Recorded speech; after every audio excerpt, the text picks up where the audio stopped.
ذرا سوچئے، آپ کو اپنے گھر سے اٹھا کر ایک ایسی انجان اور طاقتور دنیا میں پھینک دیا جائے جہاں آپ کا کوئی نہ ہو۔ یہ کہانی ہے ایمان، آزمائش اور تقدیر کے ایک ایسے ہی سفر کی۔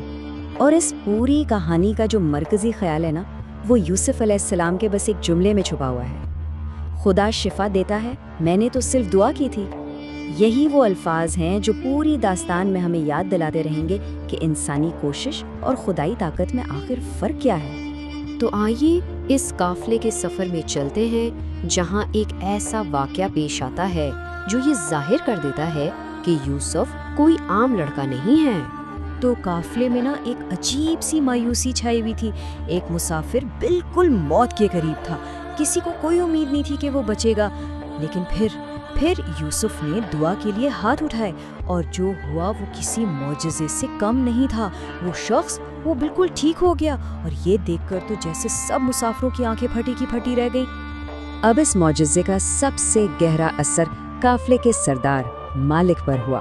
اس نے فوراً کہا، دیکھو، مجھے نہیں پتا تمہارا خدا کیسا ہے، لیکن ایک بات تو پکی ہے، وہ بہت طاقتور ہے اور وہ تم سے بہت محبت کرتا ہے۔ مطلب مالک نے ایک ایسی قوت کو پہچان لیا تھا جو اس کی اپنی سمجھ سے کہیں آگے کی چیز تھی۔ تو اب سفر کا اگلا مرحلہ شروع ہوتا ہے۔ قافلہ آخرکار ایک نئی اور ہیبت ناک سرزمین یعنی مصر کی سرحد پر پہنچ جاتا ہے۔ مصر کو دیکھتے ہی یوسف علیہ السلام دعا کرتے ہیں، خدایا، میں خود کو تجھے سونپتا ہوں، اس عجیب و غریب زمین پر میرا تیرے سوا کوئی نہیں۔ یہ الفاظ ان کی تنہائی اور اپنے ایمان پر ان کے مکمل بھروسے کو ظاہر کرتے ہیں۔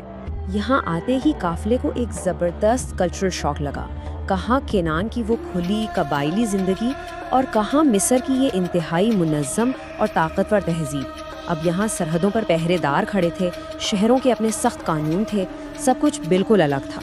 لیکن سب سے بڑا جھٹکا نہ تو قانون تھے اور نہ ہی سپاہی، بلکہ عقیدے کا بنیادی فرق تھا۔ ایک مسافر کی حیرت بھری آواز گونجی، تو کیا مصر کے خدا گائے اور بھیڑیں بھی رکھتے ہیں؟ یہ سوال صرف ایک مذاق نہیں تھا، بلکہ شرک کے اس تصور پر گہری حیرانی تھی جہاں دیوتا بھی انسانوں کی طرح مال و دولت کے مالک سمجھے جاتے تھے۔ لیکن اصل اور سب سے بڑا خطرہ یہ تھا کہ مصر میں یکتا پرستی یعنی ایک اندیکھے خدا پر ایمان رکھنا ایک سنگین جرم تھا۔ یہ صرف عقیدے کی بات نہیں تھی، اسے بغاوت سمجھا جاتا تھا۔ کیوں؟ کیونکہ مصر کی پوری طاقت فرعون کے خدائی مرتبے اور ان کے کئی دیوی دیوتاؤں پر ٹکی ہوئی تھی۔ اس کا سیدھا سا مطلب یہ تھا کہ یوسف کا تو وجود ہی اس سرزمین کے قانون کے خلاف تھا۔ ان کی جان ہر پل خطرے میں تھی۔ مصر کی زندگی پر عجیب دیوتاؤں کا راج تھا۔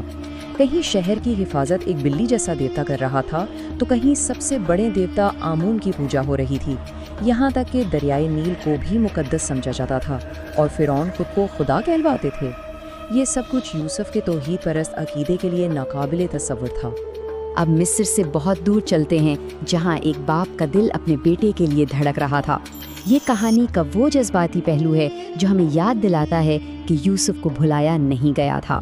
میلوں دور یوسف کے والد یعقوب علیہ السلام اپنے بیٹے کے غم میں نڈھال تھے، لیکن آنسوؤں کے پیچھے ایک ایسا یقین تھا جو ٹوٹنے کا نام نہیں لے رہا تھا۔ ان کا یوسف زندہ ہے۔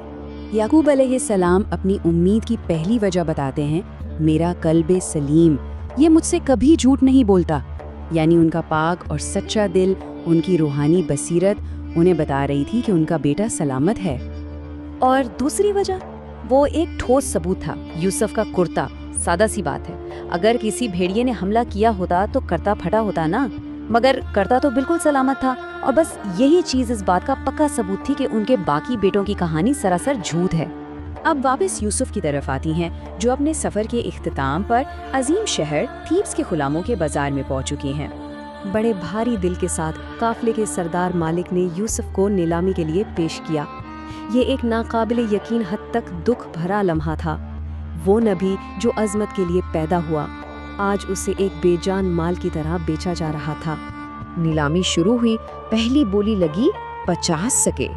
ایک دم خاموشی چھا گئی اور ماحول میں ایک عجیب سا تناؤ پیدا ہو گیا۔ لیکن پھر آوازیں بلند ہونا شروع ہوئیں۔ خریدار یوسف کی غیر معمولی شخصیت کو پہچان رہے تھے۔ قیمت تیزی سے بڑھی، 50 سے 100 اور پھر 120 سکے، اور آخرکار 150 سکوں پر حتمی بولی لگ گئی۔ ایک نبی کی قیمت صرف 150 سکے۔